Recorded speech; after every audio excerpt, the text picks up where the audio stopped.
Hello दोस्तों, welcome to ji athletes. ये है principles of progressive overload part 2। तो अगर आपने पार्ट 1 नहीं देखा है तो इस वीडियो को जाके जरूर चेकआउट कर लीजिए। आज हम बात करने वाले हैं एक बहुत ही इंपॉर्टेंट वेरिएबल के बारे में जिसको हम कहते हैं वॉल्यूम। तो वॉल्यूम का बेसिक मतलब ये होता है कि आप एक एक्सरसाइज के कितने रेप्स और कितने सेट्स परफॉर्म कर रहे हैं। फॉर एग्जांपल, अगर आप किसी भी एक्सरसाइज को 10 रेप्स के लिए परफॉर्म कर रहे हैं फॉर 3 सेट्स, तो आपका वॉल्यूम हो गया 10 into 3 that is 30। कुछ लोग इस कैलकुलेशन में वेट को भी इंक्लूड कर लेते हैं। फॉर एग्जांपल 50 kg से अगर आपने 10 रेप्स परफॉर्म किया फॉर 3 सेट्स, तो आपका टोटल वॉल्यूम हो जाएगा 50 into 10 into 3 that is 1500। लेकिन मैं पर्सनली सेट्स और रेप्स से ही वॉल्यूम को समझना प्रेफर करता हूँ। तो हम वॉल्यूम को कैसे प्रोग्रेसिव ओवरलोड के लिए यूज कर सकते हैं? देखिए, ये बहुत ही सिंपल सा एक थ्योरी है। अगर आज आप किसी भी एक्सरसाइज का एक पर्टिकुलर वेट, मान लीजिए 50 kg से 8 रेप्स परफॉर्म कर रहे हैं फॉर 3 सेट्स, तो आपका टोटल वॉल्यूम हो गया 24 विथ 50 kg।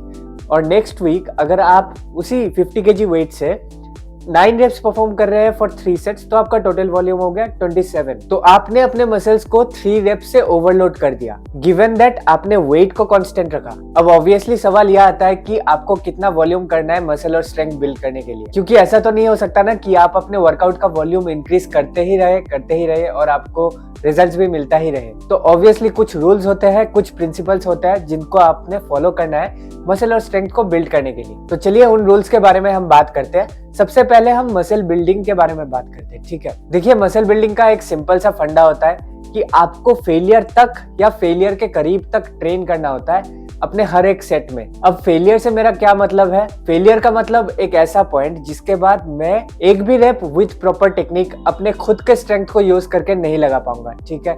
किसी स्पॉटर के हेल्प से नहीं, खुद से नहीं लगा पाऊंगा। तो मसल बिल्डिंग के लिए आपको फेलियर तक या फेलियर के करीब तक ट्रेन करना है अपने हर एक सेट में। देखो, 1 से लेके 30, 35, 40 तक कोई भी रेप रेंज मसल आपके लिए बिल्ड कर सकता है, लेकिन जो स्वीट स्पॉट है वो 6 से 12 के बीच माना जाता है। तो अगर आपका गोल सिर्फ और सिर्फ मसल बिल्डिंग है तो आप उसी रेंज पे ट्रेन करें, दैट इज 6 से लेके 12 के बीच ही आप ट्रेन करें।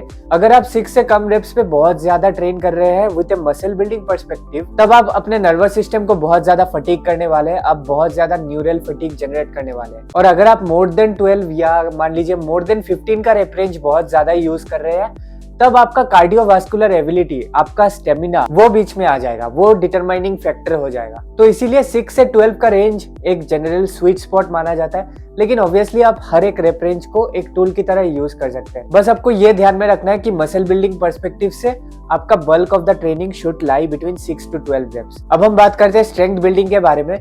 तो स्ट्रेंथ बिल्डिंग का जो रेप रेंज है वो होता है 1 से 5 का रेंज। अगर आप अपना 1 रेप मैक्स इंक्रीज करना चाहते हैं तो आपको इस रेंज में ट्रेन करना ही करना है। ऑब्वियसली आपको 6 से 10 के रेंज में भी ट्रेन करना है। 6 से 10 के बीच ट्रेन करके आप अपना फाउंडेशन को स्ट्रॉन्ग करेंगे और मसल हाइपरट्रोफी को इंक्रीज करेंगे, लेकिन इससे आपको डायरेक्टली 1 रेप मैक्स में ट्रांसलेशन देखने को नहीं मिलेगा। फाउंडेशन बिल्ड करके आपको 3, 4 और 5 रेप्स के रेंज में अच्छे से प्रैक्टिस करना है, तभी आपको 1 रेप मैक्स में इंप्रूवमेंट देखने को मिलेगा। अब सवाल यह आता है कि आपको कितने सेट्स परफॉर्म करने हैं। देखिए, एक जनरल रूल ऑफ थंब ये होता है कि आप जितना ज्यादा रेप्स परफॉर्म करेंगे उतना कम आपका नंबर ऑफ सेट्स होगा। फॉर एग्जांपल, अगर आप किसी भी एक्सरसाइज का 10 से 12 के रेंज में काम कर रहे हैं, तब आप उसके 3 सेट्स लगा सकते हैं। अगर आप 8 से 10 के बीच काम कर रहे हैं, तब आप 4 सेट्स लगा सकते हैं। अगर आप 4 से 6 के बीच काम कर रहे हैं, तब आप 5 सेट्स लगा सकते हैं। लेकिन ऑब्वियसली ये कोई हार्ड एंड फास्ट रूल नहीं है, बस एक जनरल गाइडलाइन है कि जितना ऊपर आपका रेप्स रहेगा उतना कम आपका सेट्स रहेगा। और एक और जनरल गाइडलाइन ये है कि आपका वेट जितना हैवी रहेगा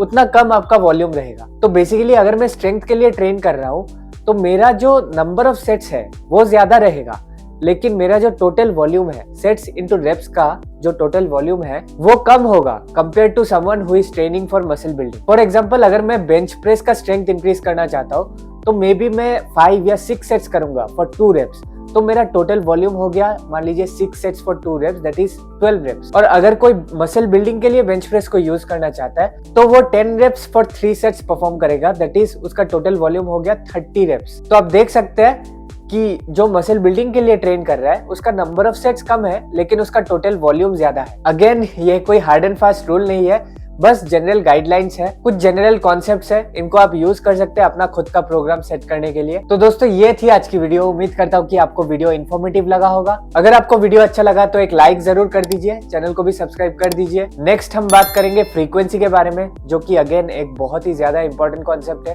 तो मिलते हैं आपके साथ अगले वीडियो में।